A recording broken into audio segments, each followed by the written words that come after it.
Weh korang, ramai gila yang tanya yang ni dekat Pening ada tak? Dekat Pening ada tak? So far memang tak ada lagi korang.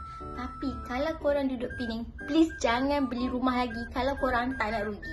Sebabnya korang tak perlu pun nak bayar yuran guaman kalau korang beli rumah dekat arah Kuda Pening. Kalau korang nak tahu, rumah ni jenis rumah teres setingkat, and yang bestnya rumah ni ada 3 bilik tidur and 2 bilik air. So I rasa sangat-sangatlah selesa untuk korang yang baru kahwin ke nak duduk rumah tu. And harga sangat-sangatlah murah, bermula daripada 300,000 sahaja korang. And yang I tahu dekat sini dia zero deposit. So korang tak perlu pun nak bayar depo. Yang bestnya pasal rumah ni sebabnya dia punya reka bentuk tu reka bentuk moden, and then dia punya layout tu bentuk Z. So rumah korang akan nampak luas and kemas. Rumah ni berdekatan dengan banyak kemudahan. So I listkan dekat sini, korang boleh tengok. Kalau korang kerja dekat Kulim, Kedah ataupun Pening, sangat-sangatlah sesuai untuk beli rumah ni.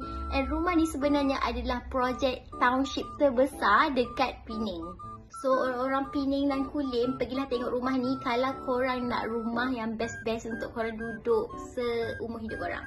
Bye!